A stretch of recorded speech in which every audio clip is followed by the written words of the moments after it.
Hello everyone, my name is Daniel and you are watching Coin Help You. I am a coin dealer. I am owner and founder of Portsmouth Coin and Currency Company. I'm located here in Portsmouth, Ohio. Little small coin shop, you know, small town. Well, I got a question to ask everybody. Should dealers grade and holder their own coins and sell them? And what grading companies should you look out for? What ones are reputable? We're going to talk about that in this video, and I got a few examples to show you. We're going to go into the past a little bit, so stay tuned. Here is my Coin Help You community. If you have a question about a coin, post your image here and ask your question here. And PortsmouthCoinShop.com is my website, my retail website. I have a deal going on, and I don't know how much longer it's going to last, but on solid date rolls of 1921s, DNSs, also peace dollars.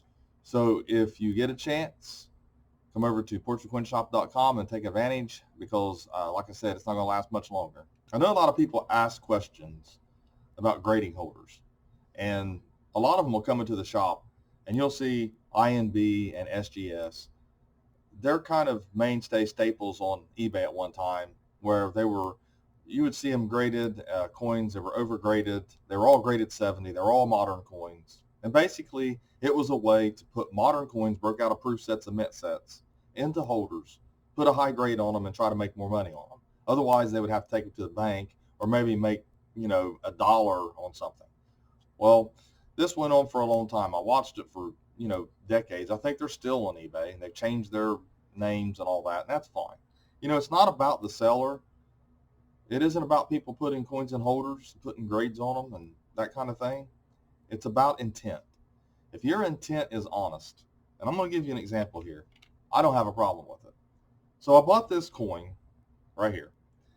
This is a 1921 AU58, which I don't know. I don't know if it's AU58 or not, but definitely AU. And when you turn it over,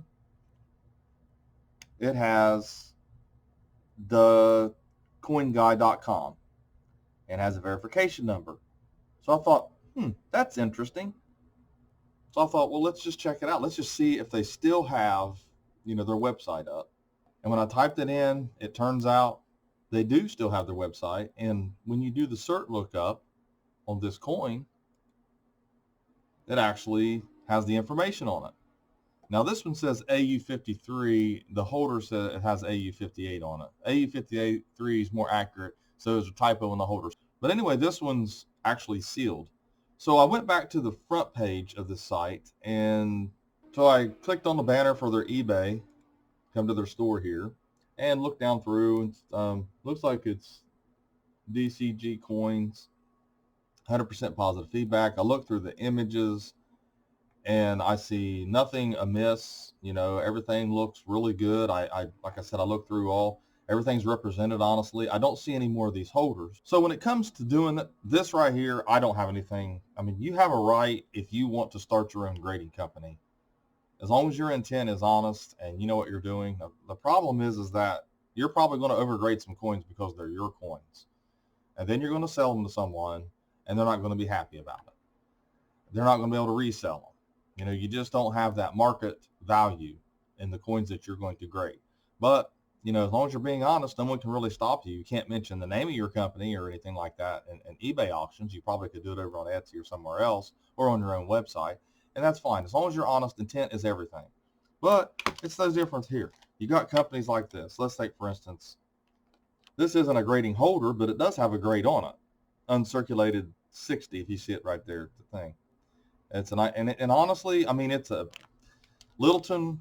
They put a grade on a holder, a 60. It's a mint state coin, basically. So I have no problem with that. I mean, I think it's fine. That's an honest way of doing it. Although $4 for a BU Roosevelt Diamond 1959D, I mean, that could be a little high. And right now, it doesn't seem that bad because silver's up, and you're almost paying $3 for a dime now. But at one time, that was a lot because dimes were typically selling for close to melt, and the melt was around $1.60, $1.80. And I have another one here, and it's also a 60. It's a 58D, and they come in on approval. Of course, it's hard to cancel those approvals. Another thing is, I will share this one with you. This one's actually an AccuGrade. This is a pretty popular. It's an Isabella 1893 quarter. It's a commemorative. I'm saying it's basically, it looks like 63 mint state. Here's the reverse. I have, now Hagen, he started this AccuGrade and really kind of started the slab thing. So I have his book at the house. I wish I brought it with me. As far as I'm concerned, I mean, the coins look like they're graded accurately. This one's original. It's never been dipped out, it looks like. So I don't have a problem with most coins in these holders. They go way back. There was a controversy with AccuGrade, and or at least Hagen and PCGS. Supposedly, they bought the rights to use plastic holders, and he helped develop. And I guess they didn't give him credit. I'm like I said, there was a lawsuit over it, and it was online at one time. I don't know if it still is or not. There's a lot of history in this, and these grading companies. A lot of people don't know behind the scenes stuff, because basically you had a bunch of dealers come together and form PCGS, and then they claim they're the first to holder coins and put a grade on them and all that, which they weren't. They were the first to put them in plastic holders, supposedly, but that was one of the things I think in the lawsuit when it comes to AccuGrade. What I mean is that it's basically just a bunch of dealers that came together and became the top graders, and they hired people to come in and they trained and they used, they came up with their own standard. So it's not like, PCGS was, God came down and gave him the right to be the best grading company or the most accurate or whatever. It doesn't work like that. It's just a business. So another thing is, I've got a couple holders. I had someone ask me, you can't hardly see it on the back, but these are actual original Hallmark holders. They look like PCI holders. And there was somebody who was imitating these holders, and I had Heritage actually, because they're somehow affiliated. And like I said, I don't know all the history. There was someone who wrote a book on all of it. Used to be Condor on some of the forums. He passed away, but he would know this information. Me, I've just not delved into it that much. I've read about it, and I forgot probably more than I know now. But this right here is a Hallmark. And on the back, you can see something got melted on it, which is unfortunate. But anyway, it's an actual Hallmark order. And as far as accuracy is concerned, I would say that it's accurate. It's mint state 64. I mean, they could have put a 67 on it if they wanted to. But this is a old holder here. And actually, you can see Hallmark across the top, too. That's another thing. But like I said, there were imitators, and they were looking for the imitators, because I think they were going to do some type of legal action. But anyways, I don't know whatever became of that. That was years ago. They saw my website. I was reporting on different grading companies. So anyways, it's kind of cool. I know that some of these older companies like this became graders for, and some of them I think maybe even co-founders for, like ICG, or there's some different things going on there. But some of them did go on to careers in the grading industry. So you have to watch certain things in this business. So there's bad holders. PCGS, NGC, ICG, and Annex are the ones that most people respect. Those, otherwise you're basically collecting holders, vintage holders like these or these. I mean, you can look and buy the coin instead of the holder. That's fine, but some people like the holder too. It's part of the history of the grading process, the grading companies, and how we've developed into the grading that we have today.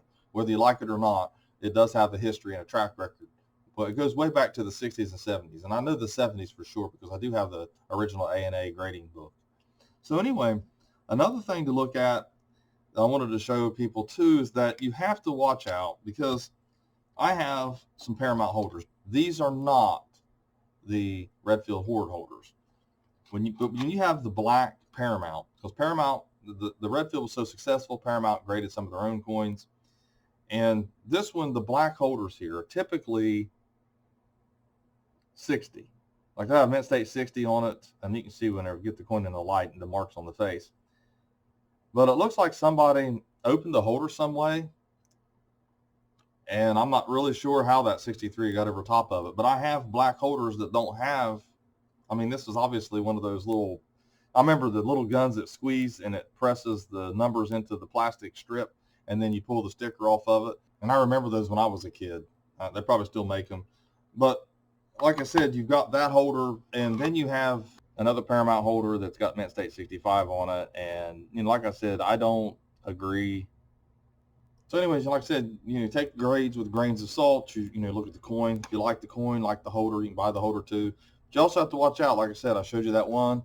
They can be tampered with.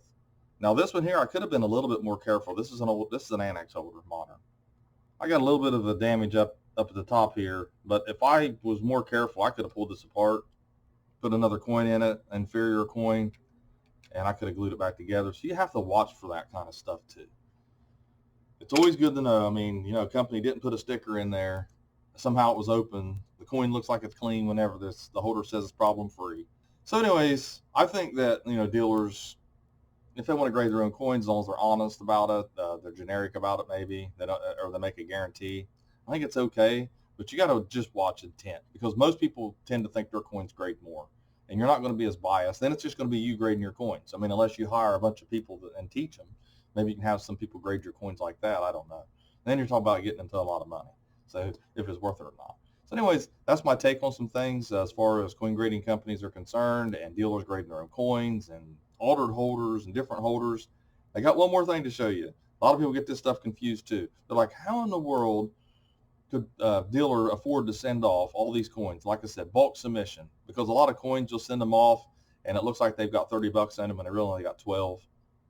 But this is an example of what you can do if you send in a bulk submission and you really don't care about a grade. You can actually opt in to a generic thing like almost uncirculated, or BU, brilliant uncirculated. So you got some AU coins, they're problem free, and you just want to get them all in a holder, make another 5 or 10 bucks on them, because trust me, holders do tend to add a little more value to a coin, whether it's got a grade on them or not. People see these and they're NGC, they're authentic, and they don't have a controversial grade on them, so why not? You know, so you got them. So I've got a stack of those here too. Like I said, you know, I don't have all this stuff up on the website, but, you know, obviously I try to put it up as soon as I can.